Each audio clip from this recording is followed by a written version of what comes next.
আসসালামু আলাইকুম। আজ আমি আপনাদের দেখাবো আমার ছাদ বাগানের এসসিটি ভাগোয়া আনার গাছটি। এই গাছের একটি বৈশিষ্ট্য হলো থোকায় থোকায় ফল ধরে। এক একটা থোকাতে ২টা, ৩টা, ৪টা পর্যন্ত আনার ধরে থাকে। ছাদ বাগানের জন্য আনারের গাছ একটি আদর্শ গাছ। আপনারা অবশ্যই আপনাদের ছাদ বাগানে ২-১টা করে ভালো জাতের আনারের গাছ রোপণ করবেন। এসসিটি আনারের বৈশিষ্ট্য হলো এটা ধরতে গেলে বছরে ১২ মাসই গাছে থাকে।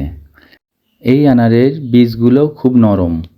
শীতকালে এই আনারের ভিতরের দানাগুলো গাঢ় খয়েরি বর্ণ হয়ে থাকে এবং বর্ষাকালে লাল বর্ণ হয়ে থাকে। আপনারা যদি গাছটি একটু লক্ষ্য করে দেখেন তাহলে দেখতে পারবেন এই গাছে কিছু ফল বড় সাইজের এবং আবার নতুন করে ফুল আসছে, নতুন নতুন ফল সেট হচ্ছে। আনার গাছে ফুল ফল ধরার জন্য আপনাকে অবশ্যই প্রুনিং করতে হবে। প্রুনিং না করলে আনার গাছে ফুল ফল আসবে না। মনে রাখবেন আনার গাছের নতুন ডাল থেকে কখনো ফুল ফল আসে না। আনার গাছ প্রুনিং করে দেওয়ার পরে আপনার পুরাতন ডাল থেকে ফুল আসবে, ফল সেট হবে। আনার গাছের পরিচর্যার কথা বলতে গেলে আনার গাছে যখন আপনার নতুন পাতা গজায় তখন মাকড়ের আক্রমণ দেখা যায়। তখন আপনারা ভার্টিমেক স্প্রে করবেন। সপ্তাহে ২-১ দিন ভার্টিমেক স্প্রে করবেন, দেখবেন পাতাগুলি খুব সুন্দর হয়ে বেড়ে উঠছে। বর্ষাকালে আপনারা প্রতি সপ্তাহে একবার করে ছত্রাকনাশক স্প্রে করবেন, কারণ বর্ষাকালে আনার গাছে ছত্রাকের প্রবণতাটা বেড়ে যায়, আনারে দাগ আসে এবং ফল পচে যায়।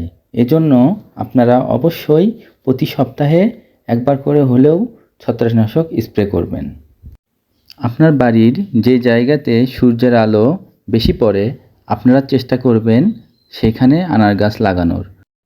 আমার এই আনার গাছটির বয়স ২.৫ বছর প্রায়।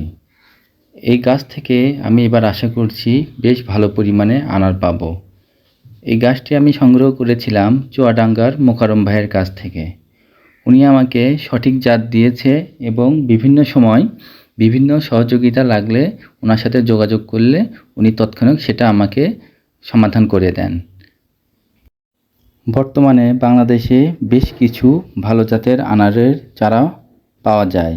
এর মধ্যে উল্লেখযোগ্য জাত হলো এসসিটি Bhagwa, super Bhagwa, Mexican, Australian, থাই আনার, পাকিস্তান আনার, পারফিয়াঙ্কা আনার এবং GM2। এই কয়েক জাতের আনারের মধ্যে আপনি যে কোনো একটি দুটি আপনার ছাদ বাগানে লাগাতে পারেন। এই জাতগুলার সবগুলোরই বীজ নরম। যেহেতু আনার একটি উচ্চমূল্যের ফসল, সেজন্য আমাদের বসত বাড়িতে ২-১টি করে আনারের গাছ থাকলে আমাদের পরিবারের আনারের যে পুষ্টির চাহিদা আমরা সেই গাছগুলো থেকে মেটাতে পারি। আমার এই গাছগুলি বর্তমানে হাফ ড্রামে লাগানো আছে। এর আগে ছোট টবে ছিল, ওইখান থেকে আমি রিপোর্ট করে হাফ ড্রামে দিয়েছি। আপনারা ছোট গাছ কিনে আনার পরে কখনোই হাফ ড্রামে লাগাবেন না।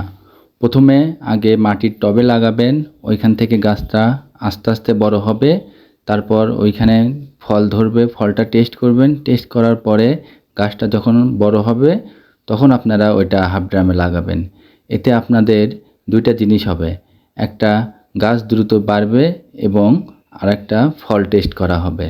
ভালো জাতের ফল হলে তারপরে আপনারা সেটা হাফ ড্রামে লাগাবেন। আজ আমি আপনাদের দেখালাম আমার ছাদ বাগানের এসসিটি ভাগোয়া আনার গাছটি। এরপর যখন আনার বড় হবে, আনার পাকবে, তখন আপনাদের আবার আপডেট আমি দেখাবো। আপনারা নিজেরাই দেখে বুঝতে পারবেন আনারের কোয়ালিটিগুলো কেমন। ততদিন পর্যন্ত আপনারা সবাই ভালো থাকুন, সুস্থ থাকুন, বেশি বেশি গাছ লাগান, পরিবেশ বাঁচান এবং পরিবারের পুষ্টির চাহিদা মেটান।